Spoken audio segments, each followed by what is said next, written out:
So MOBAs was the big thing for a while. Now we get like battle MOBAs. They're kind of their own little genre now of really not having the distance of something where you can look at the whole battlefield, but really getting in there. I mean, and Battleborn, which you played, I didn't play. You didn't play, but I saw someone play it. It was played in your presence. Right. Is done by Gearbox, a very hands-on, action, fun, kind of company. And so it's weird seeing, we have like Destiny, which is blurring the MMO lines, and this, which is like technically a MOBA, but it's more like a... Yeah, I don't know that... Yeah, I don't know. It'd probably be best to see what Ben thinks of it, to see whether it really fits in the MOBA. Their terminology, by the way, is not MOBA. It's hero shooter. Sure. So make up your own genre. Why not? Yeah. So the characters are very much a big part of the focus. It is set at the end of time and space, and all but one star has gone dark, and so like that's why the justification for these different factions coming in and battling it out are for. So yeah, you have a lot of different guys, as you kind of saw in that CG trailer. There's like this elf character, and then there's like the big guy named Montana with a Gatling gun. He's got a buddy in his faction named Oscar Mike, who has like explosives and things like that. There's the dapper robot who I was a fan of. Yep, he is part of a group of war profiteers. So you're saying that they're from groups, like so there are different factions. Okay.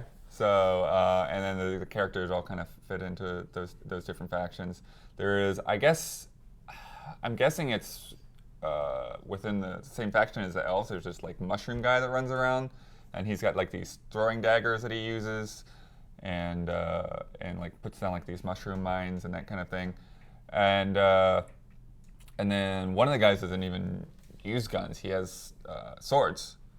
So everything's up close. So like instead of like aiming down sight with the left trigger, you have like a wide attack, and then your right trigger is like your more focused attack. And then he can kind of do like the Zelda blade spin, and when it does that, it goes out into third person, and you just see him just like chopping through robots. Because that's the thing. It's 5-player teams. Mm-hmm. There is the player versus player, which is what they first showed Game Informer. So that's kind of your objective-based modes, and then within those maps, there are also all of these like robots and stuff like that. So sort of like in how Titanfall had you like getting the grunts or whatever, and, right, and getting XP that way, like that you can kind of do a bit of that and grind for some XP. And then they showed us the co-op campaign. So where you're like in a story thing and you're going through a mission more or less. But it's just 5 of you, or is it still 5 on 5? Okay, going against the AI. Going up against AI, opponents and bosses and things like that. And like I said, with the characters, like they put a lot of effort into each character. Like they said something like 600 lines of dialogue for each one. They have things where like if you have this character on the team and this character, then there specific banter between the two of them. Oh, cool. So like they said, one of the guys, I don't remember if it was Oscar Mike or Montana, but like if he kills Thorn in a match, he's like hippie eliminated. So it's just like funny things like that. And then there's, I forget who it was, but at some point there was like a character that was like decrypting, and then you like see their screen, and they're like slapping the character around and just to get like torturing them to get a password out of them or something like that. But the way the progression works is kind of different, and this may be where the MOBA analogy comes in, which unfortunately I'm not a MOBA expert, but I was the guy available to go up. So when you do a match, you basically go from ground zero to max level, like within that match. Okay, yeah, that makes sense. So you get some XP or whatever, and then you'll get a ping that says you can level up, and then like the action doesn't stop or anything. You just get this what they call the helix pops up on your screen, and then for every level, you either push left trigger or right trigger and like pick an upgrade. So if a guy has grenades, it's like you can pick the grenades that do a wider spread of damage, or you can do the grenades that do more damage in a smaller cone. Same thing like with if you have a scope on your gun. It's like do you want to scope, or do you want the red dot sight? That kind of and little things like that. But then I also saw like Montana with the Gatling gun, like he had ice bullets and stuff like that, sort of the Borderlands style. And they say that, with your overall progression, like you have so you have the in-match progression, then you have the progression for like your character, and then you have the progression for like you as a player overall, and like all of these different boosts and things like that. But the main thing with the character progression is you get like I think they call them mutations. And so you're able to influence, so you're able to swap out different parts of what pops up on that helix tree. Oh, okay. So it's not about making you more powerful the longer you play. It's about giving you more options and different skills to choose from. So you can't. So if I'm just jumping in, I'm not going to be going up against people that have leveled up so much more than I have, or more powerful than me, and then I don't stand a chance. Like it seems more like they have powers that you don't have access to, but you're still pretty much on even footing in terms of how much damage you're doing or whatever. How does it look? It had an interesting cartoony vibe, which felt a little bit like something Gearbox has done before. But like, I think that's the big question: is like, how does this stack up? Right. It doesn't have the like thick black lines of Borderlands, but it does. I mean, I guess it does feel like they're going more for like a Blizzard-y kind of style. It's very, like very clean, simple textures, but with the robots and stuff, like when they start hacking at them, it's like just pieces start like coming all over the place. So there's definitely like a lot of detail on that sense.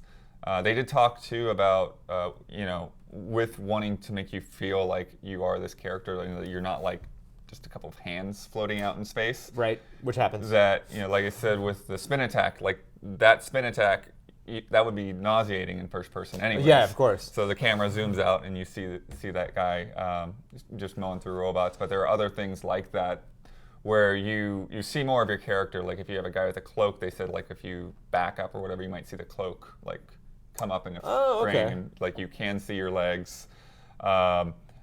People have like different crazy melee attacks. I think it's Montana again, who just like flicks guys. When he melees them? Because he's so much bigger than them, he just flicks them and just boink, bloink. There are a lot of games that that definitely play up the comedy, like in multiplayer, that try to play up the comedy and animation, and I bet that's something that plays into, whether it's a MOBA or whatever format you're using.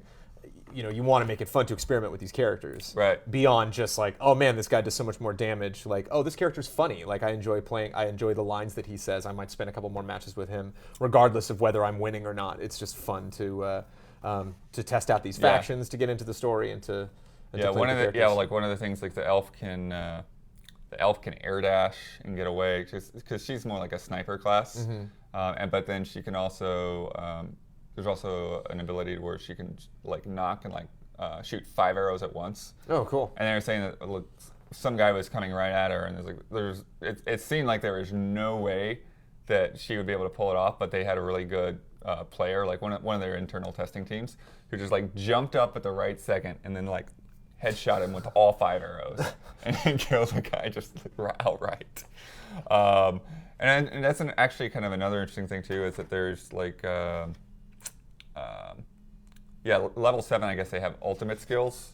And one of Montana's, they call it a mansformation.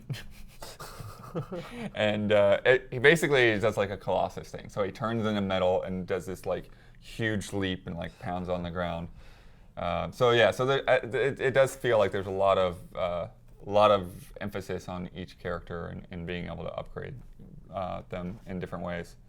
How many characters do they have right now? And how are they going to, do you get the feeling they're going to announce a lot more characters before the game launches? Yeah. And then following that, when is this game coming out? And how is it free to play? How do we access this game? They haven't said anything about any kind of free-to-play model or anything like that, so I would say that would be total conjecture at this point. Unless you have seen a different report. No. I'm just wondering how. I'm getting the report from you, Blood. I'm getting the info right now. My curiosity is how do the extra characters roll in? Like I saw Heroes of the Storm at events recently, and they were like at PAX, and they're like, oh, there's so many characters that we haven't released. We're constantly spitting those out. So is it clear you're just playing with a small group, kind of their introductory crew? And yeah, so they've like I said, they have 5-man teams. They've announced 9 characters so far, but they say that's like just the beginning of it. But at the same time, with the amount of work that they're putting into all this dialogue and everything. Like I have a feeling there's going to be some kind of limit to it, at least for launch, and then if they want to keep throwing guys out there. And then I'm also curious as to like how much, again, like if they want to keep them unique, then you can't just have like a bunch of different skins that feel like this guy or that guy. They did say there are certain archetypes though, or like not exactly classes, but kind of like a assault role, a support role, and then what they call it, like a disruptor role, which it's like, okay, I don't know what to do with this guy. He's just making a mess out of everything. There were spots with like jump pads in them. Sure. And then so you get some funny dialogue when certain guys go over jump pads. Let us bring the fight to them! One thing I thought was interesting is coming off of Borderlands, they don't have the whole stupid damage number thing going on. Huh. And the other thing that I liked was that in the co-op campaign, there was they fought like this mini boss or whatever, and the mini boss, it could be compared to like your Destiny spider tank or whatever, except it doesn't take 1,000,000 years to kill it. Well, for good players, if you know what you're doing, it doesn't take that long. But it's like you could like actually see the damage bar going down.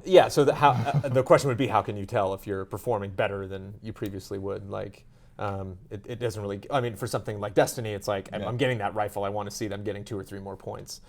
Where in this game, how can you just get more skills basically? Yeah, and well, actually, that's one of the interesting things too. Is that it feels very much like your weapon is part of your character, right? Like Montana has the Gatling gun. Yeah. Thorn has a bow. So it's more about how you use those things than anything else, really. Well, you're not our MOBA guy, but are you going to, the next time we get an opportunity to play this, are you going to go out and check it out? Are you curious? Yeah, well, I'm definitely curious to see how it plays. They put a lot of emphasis on replayability, and I think that's it. Is like they want you to try different characters. They want you to go back into the same maps and with different configurations, different groups of characters. Like, they even talked about they felt like having 5-player teams was more interesting than having 4-player teams, just because you can't just pair up and divide and conquer. You have to figure out like what to do with that last guy. So what everyone's role is going to be in a match. Well, you are a Borderlands guy, so I am curious to get your take on this. So yeah, we'll I guess that's the thing. Is like I see so many parallels to Borderlands. It's like, okay, whatever MOBA influences here, I guess, but this just feels to me more like a focused Borderlands, and it's maybe not so much of a big open world, but like a match by match type of thing. All right. Well, I'll keep that review for now. I'm looking forward to the next report. Thanks, man. I've gained access to the Tempest defense grid and located the clearance codes. Once I decrypt them, getting off-world should be trivial. No way I'm giving you the codes, lady. Let me go. Initiating decryption sequence.